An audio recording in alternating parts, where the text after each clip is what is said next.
We'll work it out as we go, Nick. We are live, as we always do. We love it. Good evening, everybody. Welcome to tonight's session. And I'm delighted this evening that I have got Nick Lait from JCQ, who's up in my top corner. Abigail, get your fingers right, to talk to us about the most recent changes.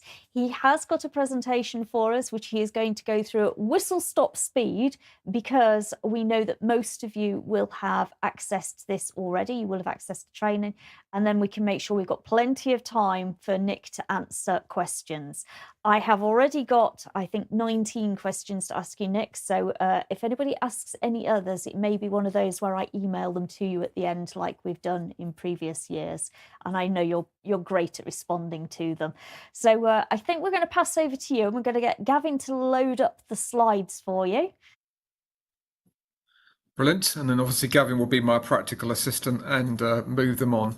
So yeah, so thank you very much, Abigail. And my name is Nick Lait. It says there, Head of Examination Services. I'm sure some of you may have met me in person. Some of you may have had emails from me. So what I'm going to do obviously is to go through this year's changes, hopefully reassure you, may actually answer some of those questions that you've posed. And then, as Abigail said, we will have some time for Q&A at the end. Okay, first slide. So as I say, we're going to look here at the changes to the JCQ regulations for the academic year 25-26. Next one. So just to say, obviously, there are additional qualifications added to this year's JCQ regulations. So we have Cambridge Advanced National. So they are a Cambridge OCR qualification. That's a vocational qualification. If we've any folk here from Wales or Northern Ireland, then obviously essential skills have been added, and then also NCFE vocational and technical qualifications as listed. Now, just to say there that NCFE is in the same position as City and Guilds. So NCFE sign up to the JCQ regulations, and they've signed up this year, which is good. But they do not currently at the moment, like City and Guilds, use access arrangements online. So if any of you do NCFE qualifications, then just be aware, obviously, that whilst obviously you use the JCQ regulations, you will still obviously process applications using NCFE's systems. And hopefully by this time next year, fingers crossed, obviously, that City and Guilds and NCFE have aligned and use AAO. The will, the commitment is there, obviously, of all things technical. You know, there can often be glitches along the way, but hopefully they will be signed up for the 26-27 JCQ regulations. Okay, next one. Now, what we've tried to do this year is obviously to encourage Senkos and equivalent members of staff in FE colleges, sixth form colleges, to actually think beyond examinations. Okay, so actually to think, well, will this arrangement actually benefit the candidate when they go into the workplace? Because I think quite naturally, a lot of the focus is, what does a student need for that GCSE exam? Or what does that student need for their A-level examinations? Is it, a roll forward, or do we need to consider alternative arrangements? So, and that somebody actually sent me an email last year, actually, having sort of read the JCQ regulations, and excellent feedback, and actually said, perhaps we should start thinking about looking beyond those timetabled examinations, whether it be November, January, June. And so really sort of the key message here, obviously, is that 25% extra time may not always be the most appropriate access arrangement. I think, sometimes there is a default position, extra time. That may be because of parental pressure. They see extra time. But really, basically, should sort of consider those alternative arrangements, which will particularly help that student when they move on to further education, perhaps higher education, and in particular, the world of employment, and actually sort of think, about sort of arrangements such as assistive technology, listening to music, white noise. That's all important. As well as obviously, the sort of assistive technology, such as, computer reader, speech recognition software, because obviously when a student goes out into the workplace, they're not going to have a reader sitting next to them. They're not going to have, obviously, a scribe sitting next to them. So assistive technology is important, even a reading pen. But for some students, extra time may not be the more appropriate arrangement. So do think about supervised rest breaks, listening to music, white noise, as well as a timer, which obviously will help that student where they perhaps got concentration difficulties, struggle to focus over an extended period of time. Next one.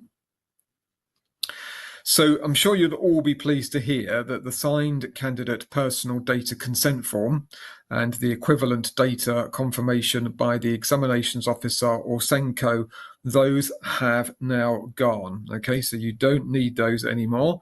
And that was very warmly welcomed by my colleagues within the JCQ Centre Inspection Service, because that was the number one issue that inspectors found actually when doing inspections last November and in the spring of this year, that centres hadn't completed the signed candidate personal data consent form. Okay, so that's gone. But obviously what you do need to do obviously is to make sure obviously that the student is informed of the access arrangements that they're going to be awarded. And that should be a natural part of the student voice, whether that is an arrangement that will require an online application. So it will be actually processed using access arrangements online, or it is indeed a centre delegated access arrangement. But in particular, where you've actually determined that 25% extra time is going to be given to the candidate, let's say with a reader, that you will say, for example, well, Jack, we have your reader. When you're doing those timed assessments, we're going to be putting an online application for, we're going to process an online application for you. So you got in place the 25% extra time and a reader. So it's just basically having that conversation with the student. The JCQ centre inspectors won't need to see any sort of record of you having that conversation with the student. Okay, it's a verbal discussion, but just obviously do make sure obviously that the student is informed of any online application that will be processed using access arrangements online. Okay, next one.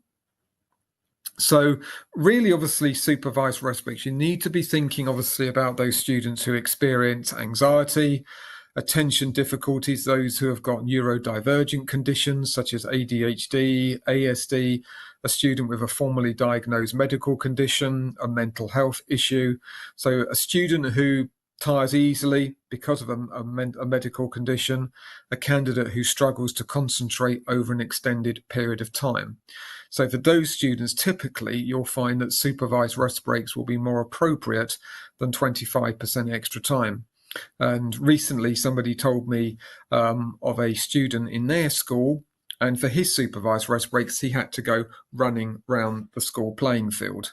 That was his way, obviously, of managing his impairments, his self-regulation strategy. So for someone like him, who actually, during his supervised rest break, obviously he's supervised, he goes running around the school playing field, and then obviously he's able then to resume his examination. So as I say, try to remember that for some of your students with these types of conditions, supervised rest breaks may be more appropriate than 25% extra time. Okay, next one. So really, of course, and that sort of feeds into the example that I've just given you, that actually if you gave that student who I spoke to you about 25% extra time, that's just really going to lead to a potentially stressful situation for him. It could obviously intensify anxiety. Their disability could be exacerbated, and it affect exam performance. So if you think, with that young man, if you actually said to him, no, you can't have a supervised rest break, can't go running around the playing field, you've got to stay in the exam hall, we'll give you 25% extra time. For him, that could be, potentially, would be very stressful. Would he engage with the exam? Probably not.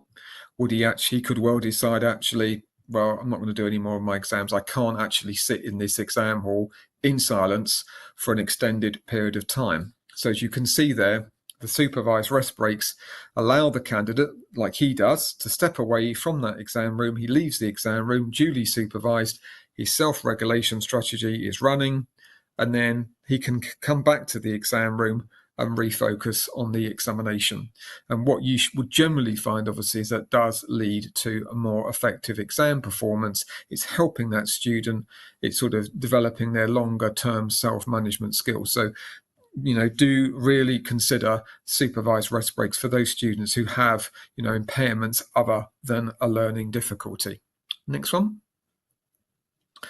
Right, so this is not new, okay? So obviously the concept of trialling and exhausting supervised rest breaks goes back to September 2021. We then said in September 2022 that the SENCO should explore and trial supervised rest breaks through timed internal tests and mock examinations before considering 25% extra time, or words broadly to that effect. That was in September 2022. It didn't change in September 2023. It didn't change in September 2024. All we have said this year is that the SENCO must have trialled and exhausted the option of supervised rest breaks. So the exhausted means that actually having trialled them, you believe that they are not appropriate to that candidate's needs, and they're not an appropriate adjustment for their examinations. Okay, that's simply what the exhausting is, but there is no significant change here from previous editions of the JCQ regulations. The concept of trialling and exhausting supervised rest breaks goes back 4 years. You do not need any samples of work showing the application of supervised rest breaks, okay? So you wouldn't need to say to a JCQ centre inspector, well, here's an example of a timed internal test, here's an example of a classroom test. As you can see, they didn't finish the paper. We were giving them supervised rest breaks at the time. You don't need to. You would simply explain within part 1 of Form 9 why the supervised rest breaks didn't work for that particular student. Explain, obviously, teacher feedback, and then you'd obviously move on to explaining the rationale for 25% extra time. So it could be that you did trial supervised rest breaks, and as part of that student voice that I mentioned, the candidate actually says, I find them really hard because actually when I come back after my supervised rest break, I can't actually engage with the examination. I really struggle to refocus. I can't actually sort of think of my answers. And then obviously you would say, well, would you find 25%? And that's obviously when you then move on to looking at 25%. So it's basically your professional judgment. You'd be setting out, you'd be confirming, yeah, we did explore supervised rest breaks, but this was the reason, or these were the reasons why they didn't work. And then you'd move on obviously to 25% extra time. Look at that one. Okay, next one. Okay, so we are basically talking, as I say, about students with an impairment other than a learning difficulty, because obviously with a student with a learning difficulty, that is going to be around their speed of working. So because of that, you wouldn't be trialling supervised rest breaks for students with learning difficulties. This is students with a mental health condition, a medical condition, a neurodivergent condition. And I think just to give clarity that if you had a student in year 9 and they had been using extra time since they'd entered your school in year 7, they were using 25% extra time for, end of year internal school tests, that was working. It was judged to be effective, had teacher feedback, then you wouldn't then be saying to that student in year 9, well, now we're going to be trialling supervised rest breaks. Similarly, if you had a student who's now in year 12, they had used 25% extra time for their examinations in the summer. In the run-up to those examinations in summer 2025, they'd used their 25% extra time allowance in mock examinations, end-of-year internal school tests, year 9, year 10 PATs, even before then. Again, you wouldn't be saying to that student, now they've moved into year 12, well, we're going to be looking at supervised rest breaks now. Okay, so you don't need to break it for existing students, okay? But perhaps where you've got students who have come into your school in year 7, that's where you might want to start afresh, irrespective of what happened in year 6. you might, for those types of students, start thinking afresh, well, actually, they've got a medical condition. Actually, they've got a neurodivergent condition. Perhaps we should actually start trialing supervised rest breaks with those students. Okay, so just want to give clarity that you wouldn't start breaking existing arrangements which have proved to be effective, say for a student, who's now in year 9, just 1 year away from starting the GCSE course, or where you've got a student who has now moved into year 12 who effectively used extra time in their GCSE exams and prior internal school tests, mock examinations. Next one. So with obviously candidates with learning difficulties requiring 25% extra time, you may need a more targeted approach in determining which candidates really need 25% extra time, because it is, based on normal way of working. And certainly what the JCQ centre inspectors have found in some cases is what we call cut and paste jobs.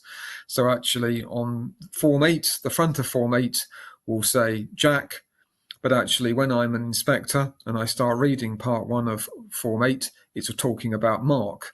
And unfortunately, that is what the JCQ centre inspectors have found, is cutting and pasting and actually talking about a different candidate. So what we want to see going forward, obviously, is actually telling that story. So what is that candidate's picture of need? What is the feedback from teaching staff? How have they worked in internal school tests? Might be a later application. How have they worked in mock examinations? So that's what an inspector will want to see, because of course learning difficulties will impact in different ways. So you might have one student whose learning difficulty impacts in subjects like science and maths, but they're fine in English language, English literature, geography, history. I could go on. Conversely, you could have a student whose learning difficulty impacts in subjects such as English language, English literature, geography, history, so those types of subjects with extended writing, essay style questions, but they're fine in maths. So that's why you need that personal approach to part 1 of Form 8. And obviously your teacher feedback will be an important part of that. So you're telling the centre story as to why that student needs 25% extra time in their exams. Okay, next one. So as I say, so that's what the JCQ centre inspector will be looking for, is that individual candidate story within part 1 of Form 8, and that will be feedback from teaching staff. And again, this is nothing new. Obviously, you've always had to get the feedback from teaching staff to complete part 1 of Form 8, part 1 or part 1 of Form 9. Obviously not in this case, because this will obviously be part 1 of Form 8, but you've always had to have that teacher evidence, summarising that teacher evidence, in this case within part 1 of Form 8, as to what the teachers have told you. So how that candidate's learning difficulty is impacting in the classroom, how it's impacting on teaching and learning. Teachers support 25% extra time. They can confirm to you that it is the student's normal way of working. And then obviously, as I say there, that's, the arrangements for internal tests, mock examination. So the teacher is confirming to you that the student is using 25% extra time in those timed internal tests, mock examinations. They're giving you, some solid information on how that student's learning difficulties are impacting in the classroom on teaching and learning. Okay, next one.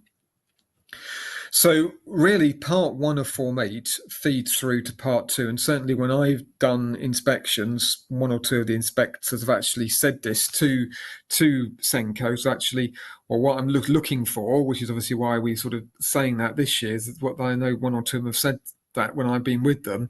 Well, I want to see the picture here, so I can see obviously the candidate's difficulties.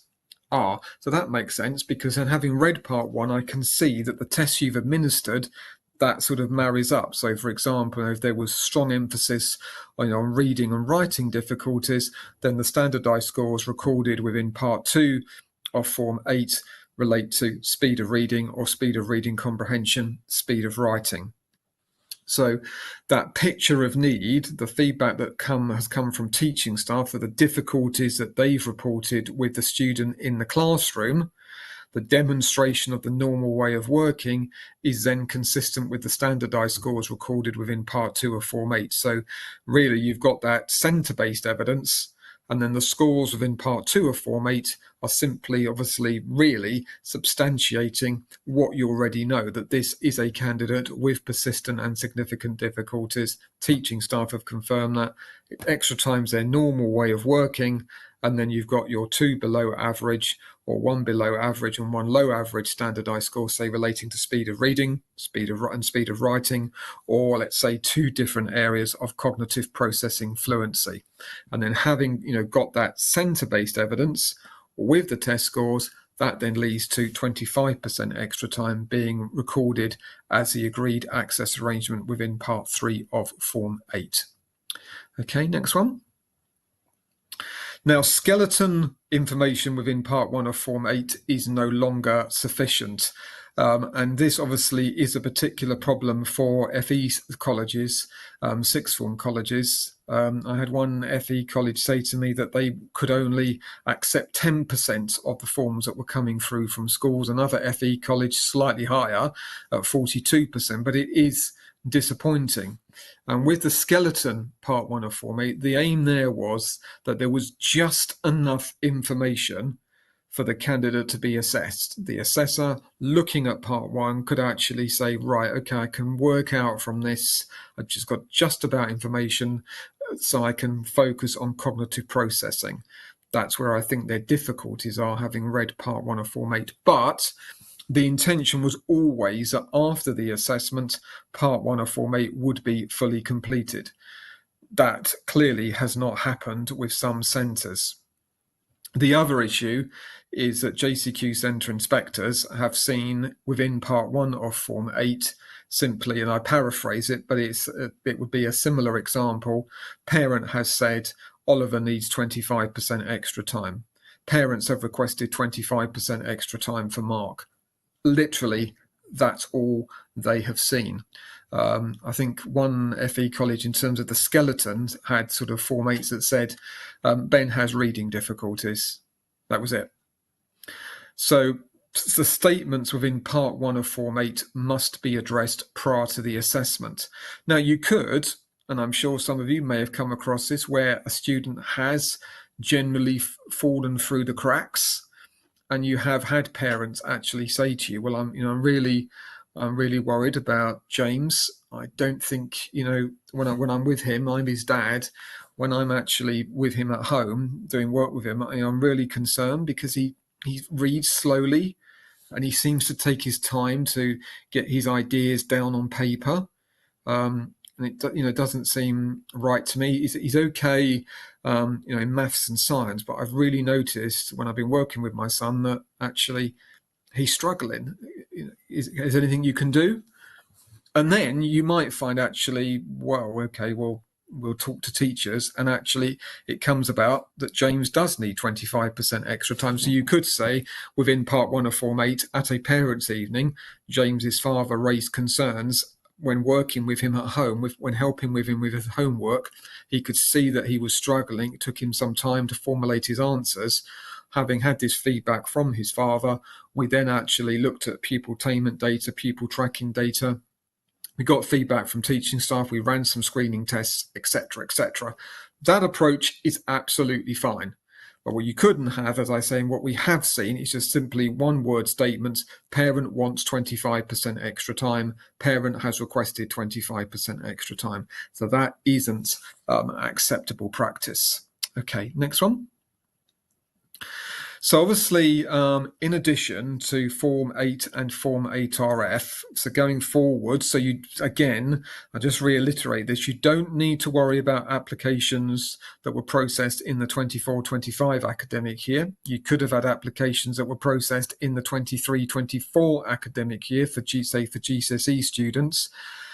So late summer 2024, and obviously they will cover their examinations in summer 2026. So you don't need to worry, obviously, about applications processed prior to the 1st of September 2025. But for new applications moving forward, you will need a sample of internal tests and or mock exam papers across relevant subjects showing the application of 25% extra time. Now, this only needs to be a small sample. I had an email where somebody had said, well, the student's doing 7 GCSEs, so that means I'm going to have to get 14 papers. No.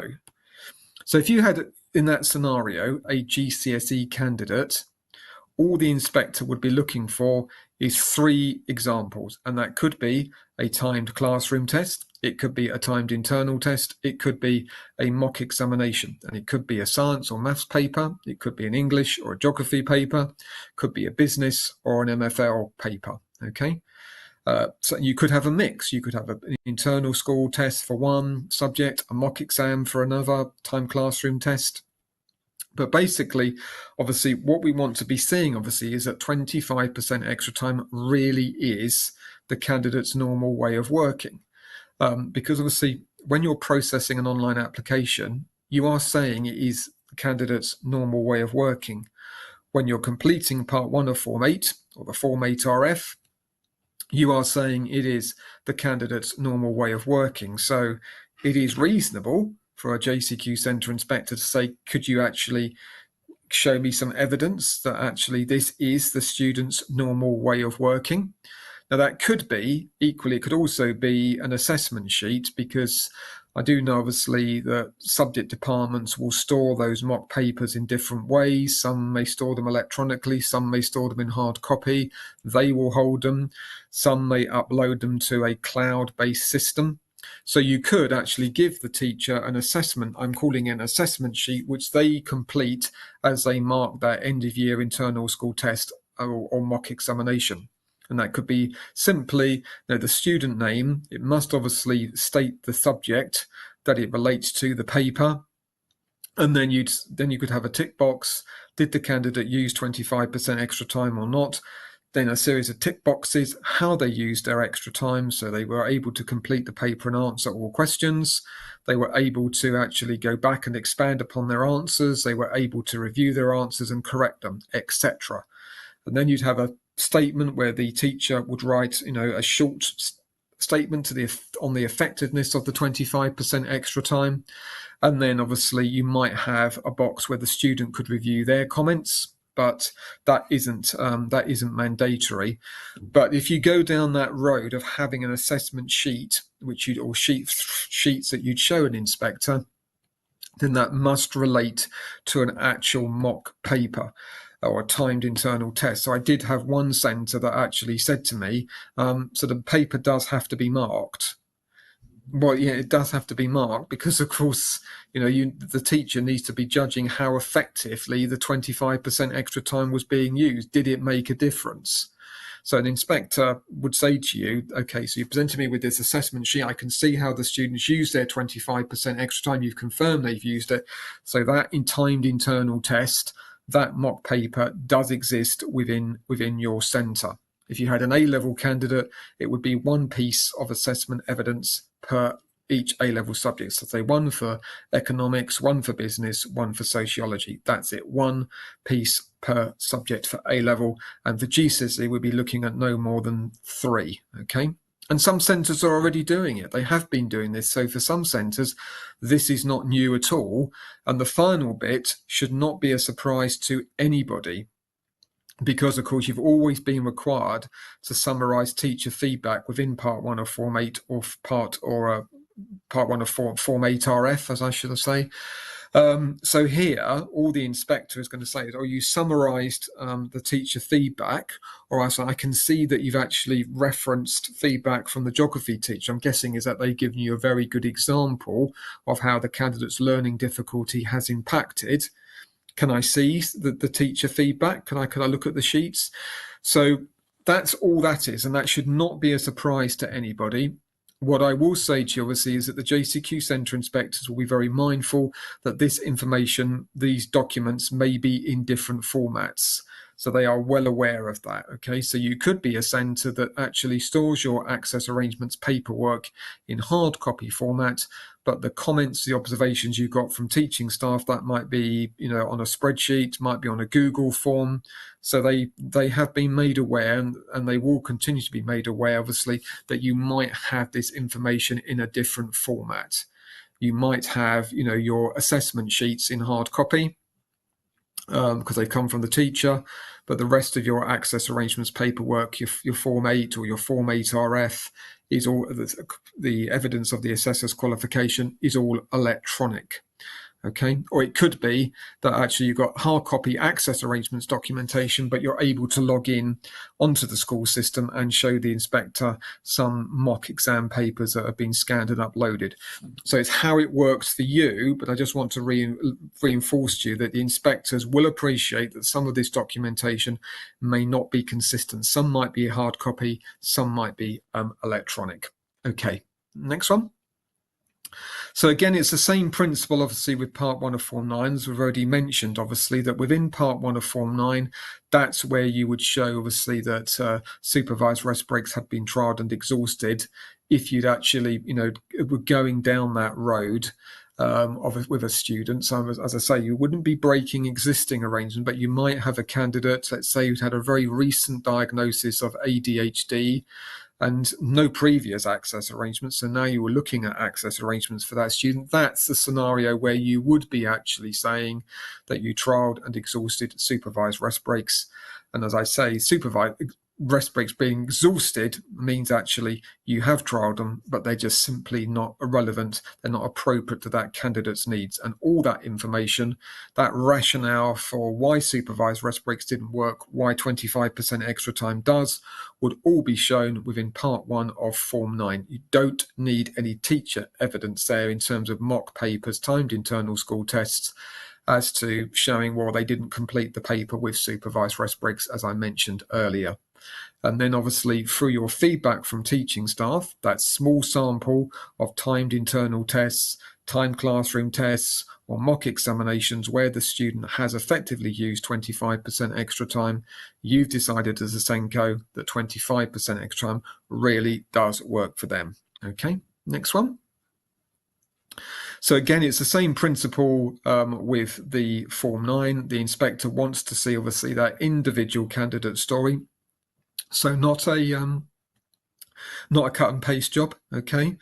So you're actually saying, what that individual candidate's needs are. I suspect we probably may not see quite so much cutting and pasting on this because, of course, with the Form 9, it could be, a sensory impairment. It could be a medical condition. It could be a neurodiverse condition. But they will want to see an individual candidate story, which is based on feedback from their subject teachers.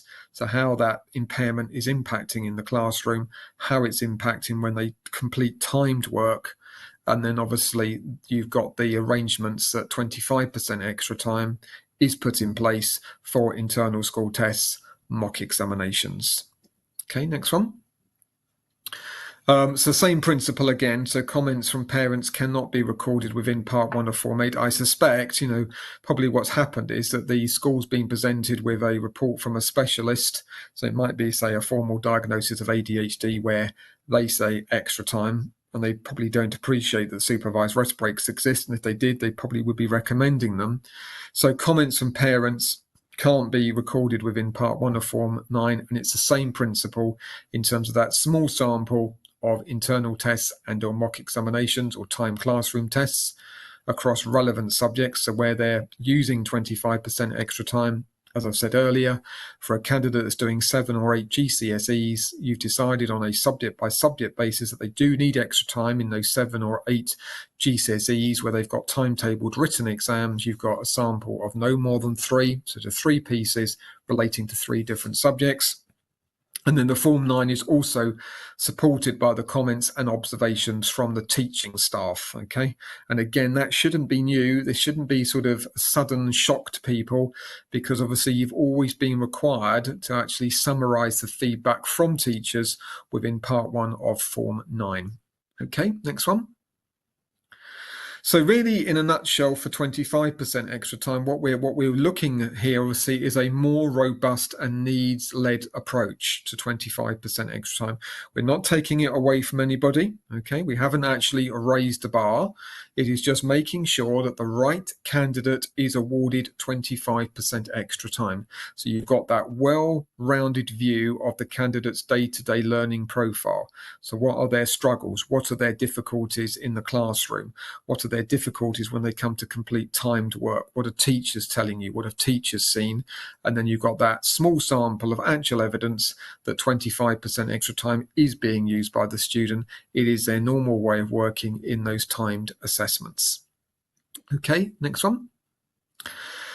So where you've got obviously a student who has been referred to CAMHS or the local NHS trust by their centre or GP, and this obviously varies from one part of the country to another. In some cases it's a centre, the school that's making the referral, or college.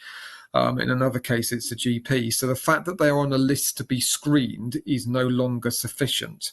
So you have to have a referral or confirmation letter, which actually is confirming that there is a commitment to formally assess. So the fact that they've been referred or they're on a list to be screened isn't enough. What you need is that formal commitment that they will be assessed at some point to determine whether they do actually have a formal diagnosis of ADHD, ASD. Okay, and if you haven't got that referral confirmation acceptance letter, which is showing a formal commitment to assess, and you believe they do need 25% extra time as opposed to supervised rest breaks, then the only option would be to go down the Form 8 route.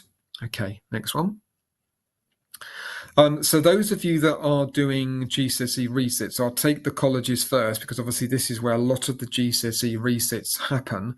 So if you are an FE college and you receive a correctly completed Form 8 from a school with evidence of the assessor's qualification, or you receive a correctly completed Form 9, which is supported by the specialist evidence such as an EHCP or a formal medical diagnosis, then you do not need updated tutor feedback. You don't need a small sample of assessment evidence. So you can use that correctly completed Form 8 received from the school with evidence of the assessor's qualification, or you can use that correctly completed Form 9 supplemented by the EHCP or the formal medical diagnosis. Now, sadly, as I've mentioned, obviously FE colleges are not getting obviously the correctly completed form, which is a real tragedy. And then I always say, impress upon schools to be helping their colleagues in the FE sector.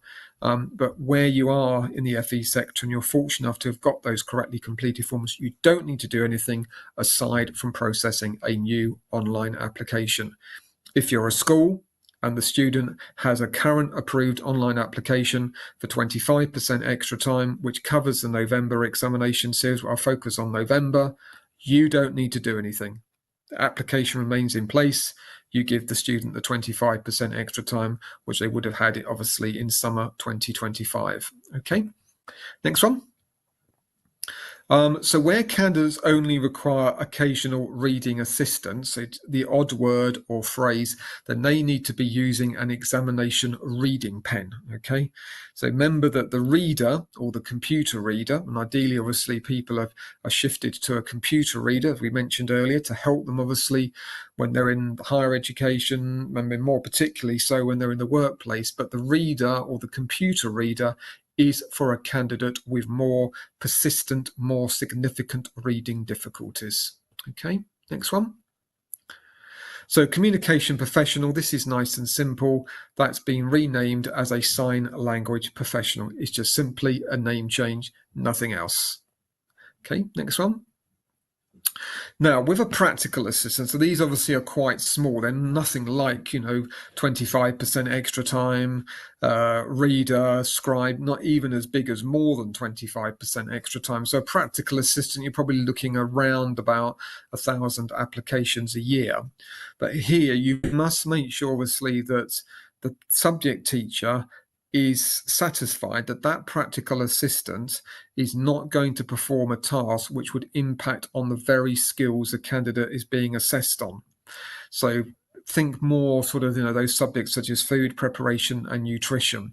So you just need to, so when somebody comes to you and says, actually, well, I've got the paperwork here, they need a practical assistant, you just need to make sure that the subject teacher tutor has actually checked that what that practical assistant is going to be doing in the examination, or crucially in a non-examination assessment, is not going to impact on the skills, knowledge and understanding being tested. If it's something as simple as holding a ruler absolutely fine.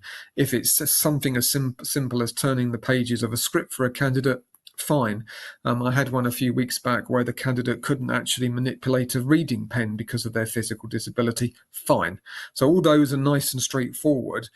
But where you've got, sort of, as I say, a subject such as food, preparation, nutrition, art and design, those type of subjects, just make sure that the subject teacher has checked the awarding body's specification, that they are satisfied that that practical assistant wouldn't be undermining the published assessment objectives, because what the awarding bodies have found is applications for a practical assistant being submitted to them, and when they look at them, so when they're referred to a subject specialist, they're turning around saying, well, they can't have the practical assistant because that's the very skill that we are assessing that candidate on. That's what they've got to be demonstrating themselves. So anything with a practical assistant, which isn't straightforward, particularly in a non-examination assessment component, NEA component, then just double check that the subject teacher has checked the awarding body's specification and there won't be any impact on the skills being assessed. Okay, next one.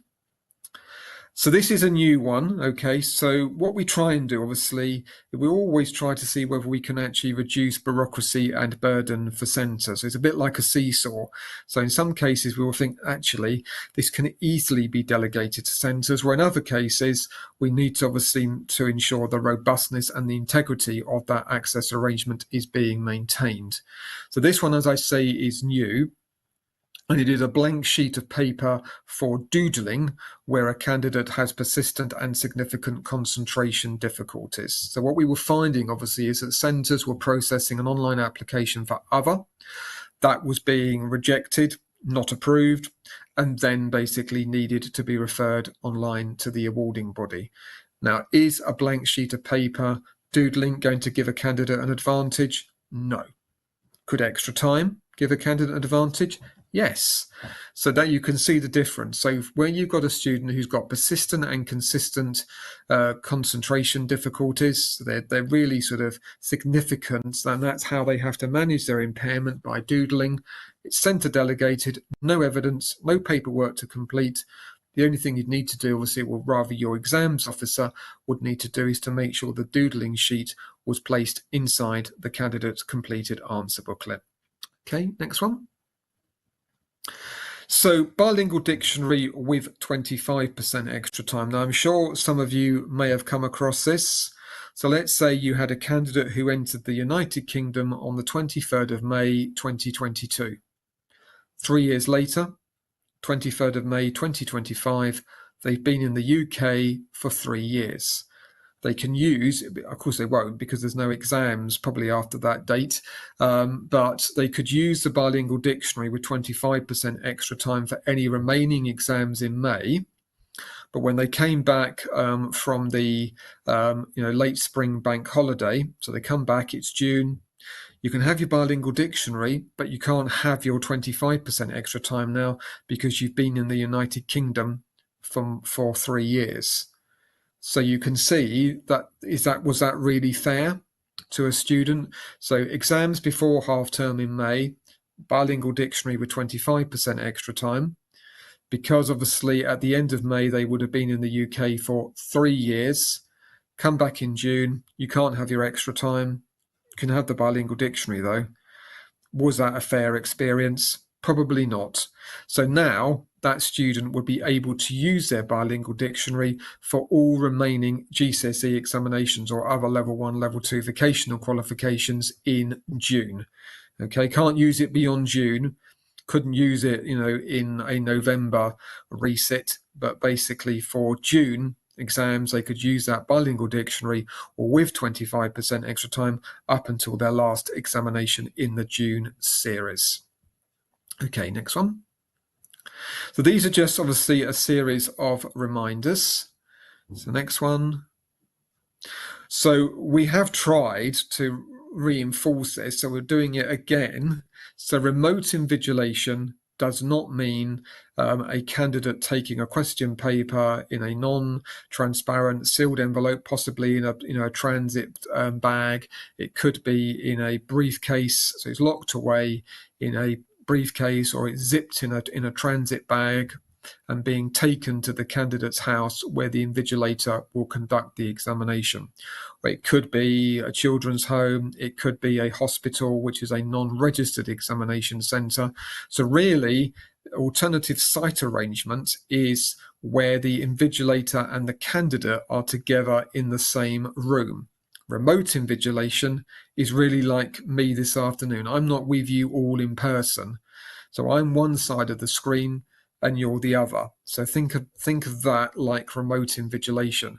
So the candidate is at home, or they could be in a hospital, which is a non-registered examination centre, or they could be in a children's home. So the invigilator is in the school. They are invigilating them through a platform such as Teams or Zoom. So remote invigilation is a very small access arrangement. I think centres quite rightly are sort of hesitant to be using it because the candidate isn't in the same location as them. But really, think of it as remote invigilation is where the invigilator and the candidate are in different physical locations. Okay, next one. So timetable variation requiring overnight supervision for a candidate with a disability. So this is where a candidate, because of their disability, it could be a mental health condition, it could be a visual impairment where they've got, say, 100% extra time and supervised rest breaks, could be a multiple physical disability. They can only sit one examination per day. Okay, so they can sit a morning exam, but they can't sit the afternoon exam, and that has to be deferred to the following morning. So what the awarding bodies have found, obviously, is that when online applications have been processed, they see wording such as "to be determined" once entries have been submitted, once awarding bodies publish final timetable. So where you've got a timetable variation requiring overnight supervision and you need actually to determine, what exams will they be sitting, and then we can look at the timetable to see whether there are any timetable variations that are needed, process that as a separate online application. I think that's what's happening, that centres are thinking, well, they probably do need a timetable variation, but they'll definitely need more than 25% extra time if they've got a physical disability or a visual impairment, etc. And so obviously then the awarding bodies see timetable variation requiring overnight supervision, but they don't know the exams that are being transferred from the published afternoon session to the following morning. Okay, so I would say you'd need to probably process that as a separate application once you know what exams are being moved and you're able to list them. And also, please do not cut and paste information, because this is another thing that the awarding bodies have found, is that information has been cut and pasted from a database, probably a management information system, and you can see the way in which it's been cut and pasted, that not all of the subjects have actually been listed. It suddenly cuts off. Okay, so do make sure, obviously, that you are providing full information to the awarding body. And if you have got a candidate, let's say got a multiple physical disability, needs more than 25% extra time, a reader, a scribe, a practical assistant, process that application separately. And then once it's been decided what examinations need to be transferred from the published afternoon session to the following morning, do your separate online application for timetable variation requiring overnight supervision for a candidate with a disability. Next one. So this is the same principle in essence. Okay, so timetable variation on the day of the exam for a candidate with a disability. So this is obviously where the candidate can't sit exams in the morning, has to sit them in the afternoon, or vice versa, can't sit exams in the afternoon, has to sit them in the morning, or might have to sit exams later that morning. So again, don't process an online application until you know which of those examinations are going to be moved on the published day, because obviously that's what the awarding bodies need to see, which exams are being moved. Okay, and again, don't cut and paste information. Right, next one. So listening to music, white noise due to substantial impairment. So the candidate must use a device which is not connected to the internet, it's not Bluetooth enabled. The centre obviously must provide the device, such as a CD player, a centre laptop operated by the invigilator. So you could have a group of candidates in a room and the invigilator is in charge of the laptop playing the music. Could be a white noise machine, an MP3 player. The candidate may choose the music or white noise, I think that would probably be where you had a candidate with a very specific impairment, and if they didn't have the music of their choice, that could lead to a sort of a sudden adverse reaction at the time of the examination. But I do know that some centres actually use white noise. I actually had somebody, which I thought was very interesting, actually somebody told me that for one of their students, their white noise was car engines. That was a way in which they had to listen to white noise. So that could be quite obviously very specific to that student, that he had to listen to engine noise as his white noise. The music, as I say, I know that some centres use classical music, chill music, so non-instrumental music. But as I say, you may have a candidate who has a particular preference, and if they don't have that, it could have an adverse effect. Next one. So question papers on coloured paper. Now, obviously, your exams officers do obviously experience logistical challenges with this, where you might have somebody needs it on blue paper, somebody needs it on yellow, somebody needs it on green. Is it buttercup yellow? Is it mustard yellow, etc.? So as Senkos, you must ensure that the question paper is appropriate to the candidate's needs. Now, we are not saying here that actually a student cannot have a yellow coloured paper or a blue coloured paper or green. You might have a candidate with a specific learning difficulty such as dyslexia, and they do need that question paper on yellow coloured paper, because for that student it is a reasonable adjustment. So we're not saying that you can't have yellow and green and orange question papers where they are appropriate to the student's needs, but you might find actually for some students using a coloured overlay may help. So if their problem is reading, a coloured overlay may help. If the problem is reading and writing, perhaps wearing coloured glasses, coloured lenses might help. And certainly I met a Senko a couple of weeks ago, and she said in her particular centre, they were able sort of to reduce the logistical challenges by using cream coloured paper, except obviously for those real sort of special individual candidate circumstances. But certainly in that particular centre, using cream certainly helped to ease some of the logistical challenges. But you might find there's another colour that would help, such as buff or grey. But I just want to say here, we are not saying that a student is being denied a yellow coloured paper or green or blue. That's not the case. You may have candidates with very specific needs who do need that coloured question paper. Okay, next one. So modified papers, this is just a reminder, obviously do make sure obviously that they are processed in a timely manner. So obviously I know there may be sometimes issues around obviously is the student doing foundation tier, are they doing higher tier? There may be sort of resolution of entries, but do really try to adhere to that published deadline of the 31st of January, and obviously don't select all the formats of modified papers. That's something else the awarding bodies have come across. Next one. And then obviously in terms of painting the picture of need, which we spoke about earlier. Now you may say, well, I don't know why he's telling us this, because I haven't got time to do this. But I have had some Senkos actually say this is really helpful and I'm going to be doing this. So you could actually observe the candidate in the classroom yourself to see their style of learning, how their difficulties impact. You could actually review their workbooks to see sort of the quality of their writing, their spelling. Did they actually complete work in the classroom? So have tasks been left uncompleted? Okay, so this is just a suggestion, and as I have met Senkos who actually think this is good, they're pleased to see it, and that's something they're going to be adopting in their school. Okay, next one. Processing online applications. So it could happen, and I expect it does happen. So let's say that in year 10, an online application for 25% extra time is processed. That's all good. Normal way of working. You've got your teacher feedback. You've completed, let's say, Form 9, fine. And then actually it's decided that the student actually needs a reader.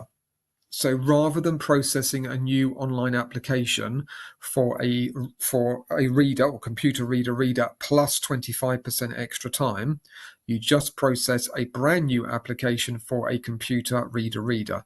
Candidate would have two approved applications. That's fine, it's not a problem. But if you go and process another application for 25% extra time with the computer reader, it will be not approved. i.e. rejected. Then you refer it to the awarding body. They approve it. What that then sees is the candidate having 2 approved applications for 25% extra time in the system, which obviously has an effect on data hygiene. So the candidate needs a new access arrangement, just process an online application for that new access arrangement. Okay, next one. So these are just a reminder. So there's some infographics on the JCQ website. If you're new to role Senko, Access Arrangements Coordinator, Deputy Senko, Assistant Senko, etc., you might find those particularly useful. So they look at obviously the top 4 access arrangements of 25% extra time, computer reader, scribe, and more than 25% extra time. So you might find that sort of more visual layout helps you understand the evidence requirements. Next one. Then new for this year is an access arrangements guide for teaching staff, and there is also a visual flowchart of the role of the teacher in the access arrangements process. And I met one Senko who said that she was going to be printing off multiple copies of the visual flowchart and actually putting that around the staff room walls. I've met other Senkos who actually said that they're going to be talking to heads of department faculty about the actual role of the teaching staff so they can get good quality information, the right information coming through from teachers. So do have a look at those. And that was actually a request which actually came from a Senko when I was doing a training event last year. And she actually, it's so good if you could do something for teachers. Well, we've done it. Okay, next one. Not new, but we've got the information sheet for centres to use with parents, the PDF version. There's also the editable Word version that you can use. So you can amend that, play with that to your local situations. Okay, so just remember they are on there. There's a visual flowchart now in terms of managing parent, candidate or student requests where the centre has no evidence of need, as well as obviously the existing PDF document from last year. So obviously it's been updated, but obviously there is the PDF document, but there is also a visual flowchart. So you might find that helpful to use as well. Next one. And that's obviously where all these documents are. So if you've downloaded your print version of the access arrangements and reasonable adjustments document, that's where you'll find the infographics, the guide for teachers, the sort of the documents that you can use with parents. That's where they all are on the JCQ website. And I think the final slide from me is to say thank you for listening this afternoon. Thank you for giving up your Thursday afternoon. And also a very big thank you to every single one of you who has joined the webinar this afternoon for your hard work, for your commitment. I know it's not easy. I know it's a challenging job, but I just want to say thank you to every single one of you for the work that you do. Okay, so I think we've got some time for questions. We definitely have some questions, Nick. Yeah. Whether we have enough time for them is a different question. No. Okay, so we have got about half a dozen that came up in the chat, and then we've got the ones that we had submitted beforehand. So let's go through them. Some of them you have answered, so it might be a quick skip over them. Is it okay for the exam access arrangement assessment to be done prior in the class or a mock test evidence, provided there is robust picture of need and supervised rest breaks are not suitable? Does the writer of part 1 then revisit Form 8 later to add the details of the class result? Right, yeah. So basically, so is it okay for the EA assessment to be done prior in class or mock test evidence? So obviously you would obviously need your picture of need, obviously from the teachers. That's absolutely vital. Then obviously you've got your test scores, and obviously if there isn't sort of evidence of extra time being used in internal school test mock examinations, that's obviously then you'd obviously then get that. So then obviously once the teacher evidence is key to complete part 1. You do your assessments, they come out with the standardized scores as per the JCQ regulations, and then obviously you'd get your sort of small sample of assessment evidence. You can see that they've used it effectively. Teachers obviously confirm that to you, then process your online application, and you just record that then within part 1 that it is their normal way of working. Amazing, thank you very much. I know that one's come up quite a few times actually. I'm not planning on adding the specifics of the results. Is it required? No, I mean what you need to do obviously is to make sure obviously that if you were for example using the assessment sheet, which I spoke about, rather than actually having an actual timed internal school test or mock examination, then obviously you would obviously need to have the overall comment from the teacher on the effectiveness of the 25% extra time. I mean, ideally on that, the teacher providing the overall effectiveness of the 25 extra time allowance, you would expect them to say, actually, well, the student actually gained another 10 marks. I mean, I think that would be reasonable, but at the bare minimum, you do want that teacher to be saying how they've seen the effect of the student actually using that extra time, its benefit. Brilliant, thank you. What does a CPD folder for these individuals look like, as in evidencing their training, etc.? What the person means by that, Abigail, a CPD folder? So because we have to evidence that we have attended a training session that updates our JCQ right, knowledge, okay, so that's something that a JCQ centre inspector wouldn't ask to see at an inspection. So it may be sort of on file within, within the school, or it's on file, obviously, say within the SEN department, but it's not something that a JCQ centre inspector will ask to see at an inspection. I'm going to cut that little snippet out and send it to the person because I think they've been asked for it, which is why it's come up. Right, okay. No worries. It may be what they may have been asked for, Abigail, is that obviously the inspector would want to see evidence of the assessor's qualification as recorded within Part 2 of Form 8. They will certainly ask that, but they wouldn't be asking, what training courses have you gone on in the recent academic year. Excellent, thank you. Okay, can pupils with readers be in the same room? For example, if we've got one reader with two pupils, this one comes up every year. Yeah, you can basically, yeah. So, I mean, obviously, one reader with two pupils, you would have to have obviously an invigilator in the room, but there's no restriction on that. If that's how the students have worked to date, they're happy with that approach. Brilliant. Away from me now, sorry. That was too quick. We're going faster than Gavin can copy and paste. Oh, right, I see. Okay, I know that you definitely answered this in tonight's session because I was listening to this, but could you though explain the front cover, although I can't spell explain, with the extra time and making the exam paper available? Does it mean scanning it in if the school has chosen electronic as its source of JCQ evidence? So, I mean, it's up to you, obviously, how. So when I say, obviously, the cover sheet, what that means is that if it's particularly challenging for teaching staff, or it's logistically challenging per se for you to be uploading, mock examination papers, timed internal tests, when the teacher is actually marking that end of year internal school test or mock examination, they are actually completing an assessment sheet, as I say, where they've actually recorded the student's name, the actual subject, perhaps a paper, that's being the topics or the name of it that's been set. It might just be, as simple as biology end of year 10 test, but then the teacher is actually then recording, yes, they have used their extra time, so tick, yes, they have, and how they've used that extra time. And then there is a commentary box where the teacher will write in the overall effectiveness of the 25% of time, why they are supporting it.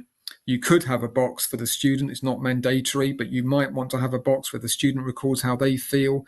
And then that assessment sheet could be stored electronically. If that's where you work and you're quite content to actually upload that electronically, not a problem. Brilliant.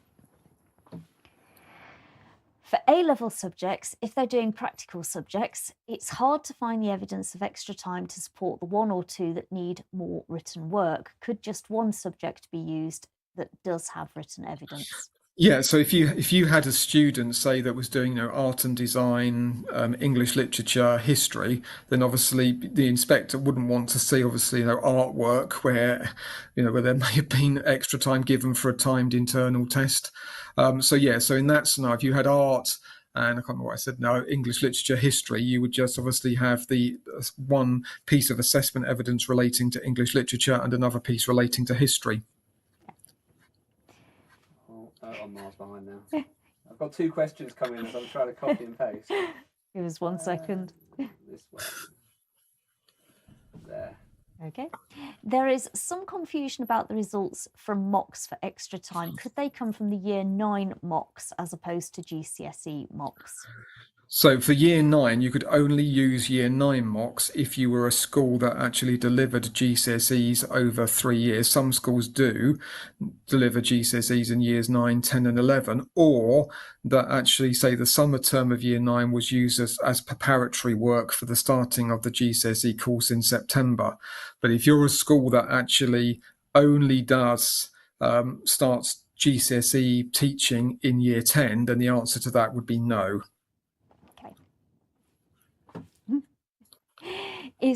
This was an interesting one actually, and I couldn't answer this. Would parent feedback for part 1 of Form 8 be acceptable in the case of a home educated student?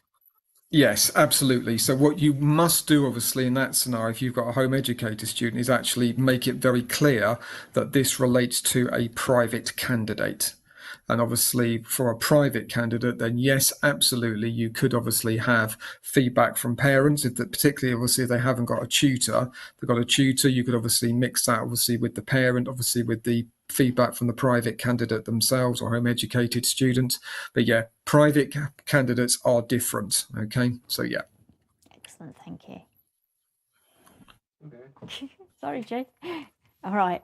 Oh, this was an interesting one as well, actually. We have a lot of students coming from Scottish schools into an English FE who can't carry across their Form 8, Form 9 because the awarding body is different for their resits. So they have to be reassessed with the new evidence, but the turnaround time before those resits, i.e. November, is impossible.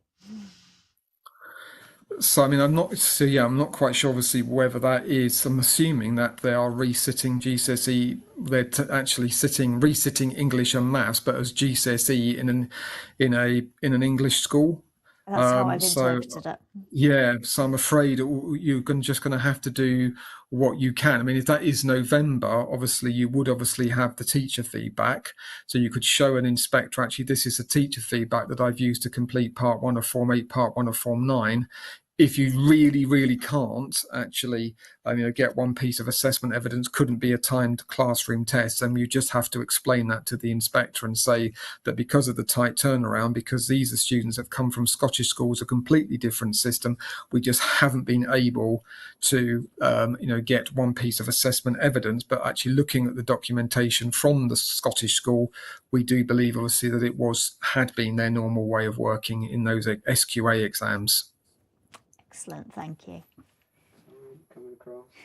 So 4 questions now coming. Everybody's asking questions. They are asking questions. We have 2 qualified assessors. Could we both be named and sign off on Form 8? So, for example, one of them was doing all of the reading assessments and somebody else is doing spelling assessments. So could they both sign off I mean, on you can. Obviously, you just need to make that very clear to the inspector. That might be something, obviously, that you capture within Part 2 of Form 8, other relevant information. Sorry, Gavin, that was a quick answer. That's fine. One particular school has considered to offer buff-only paper, but they have decided not to. Will they be asked to explain or evidence? No, not at all. No, because coloured paper, so a question paper on coloured paper is a centre delegated access arrangement. So it's entirely your call. Excellent.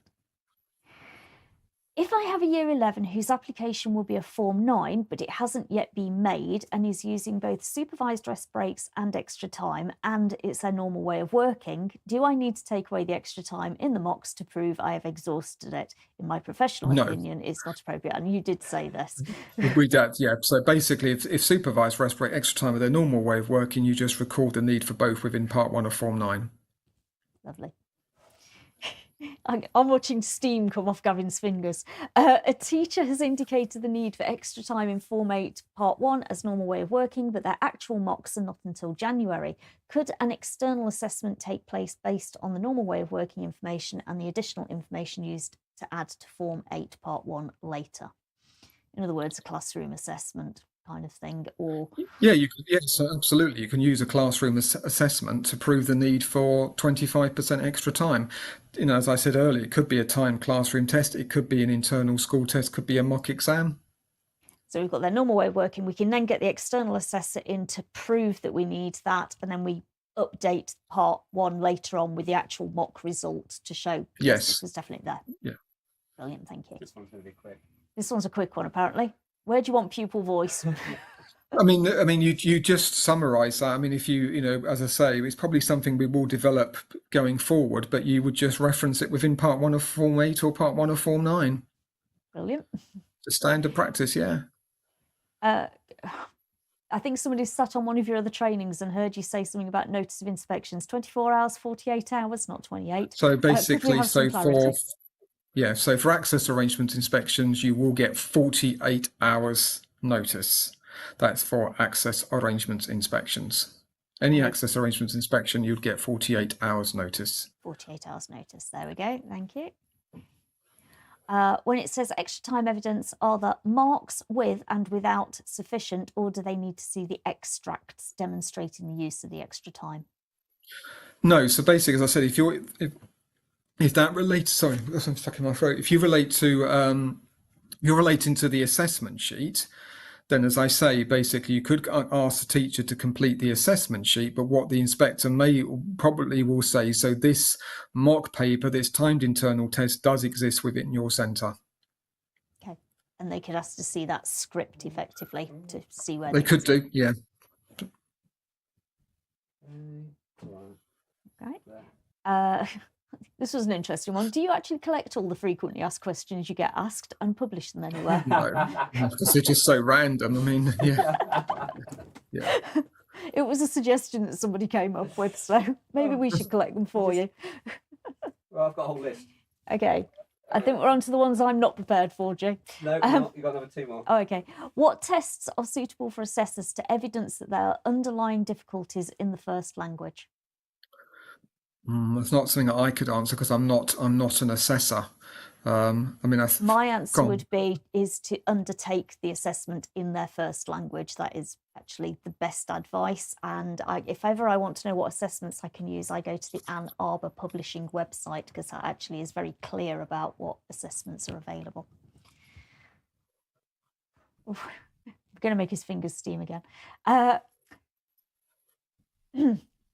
Why have the evidence requirements been increased? The workload isn't manageable. Why is it? Right. Well, actually, I think what I would say to that one, obviously, is that in terms of the teacher feedback, that is nothing new. So that should not come as a surprise to anybody, because you've always had to have the teacher feedback to complete part 1 of Form 8, part 1 of Form 9, and indeed Form 8RF, where you're rolling forward a Form 8 across to GCE or other level 3 VTQs. So that's not new at all. As I said earlier, the exploring, trialing and exhausting of supervised rest breaks is not new. That goes back to September 2021, was refined in September 2022.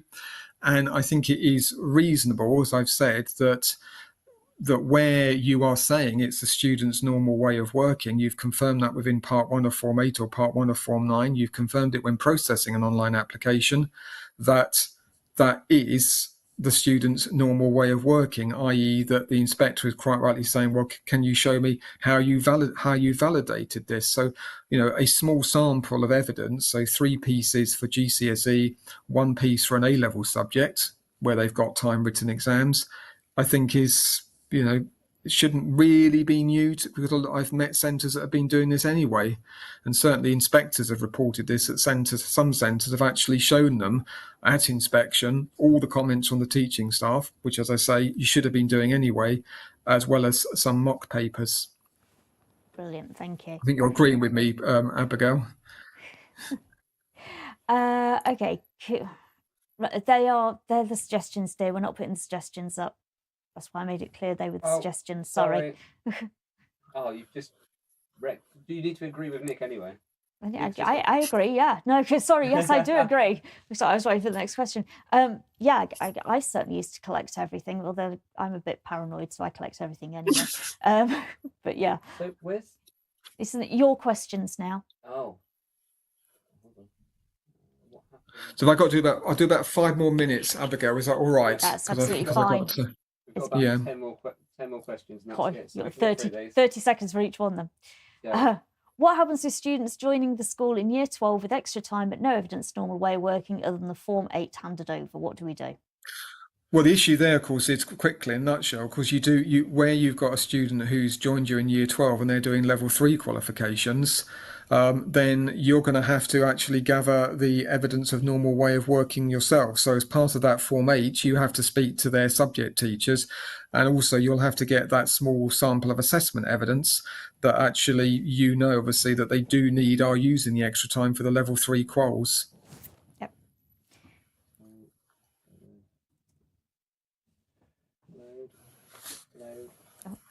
In regards to supervised rest breaks, could EAL sit within this? The cognitive load of translations and depending on their proficiency in English places a significant strain.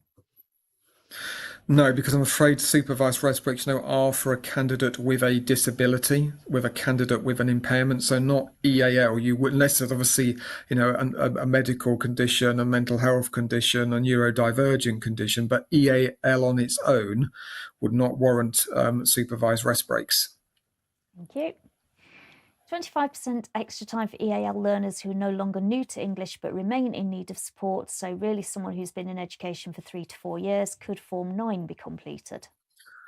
No, you'd have to complete Form 8, because what you're going to have to do there is you're going to have to set out why you believe the candidate has a learning difficulty in their first language.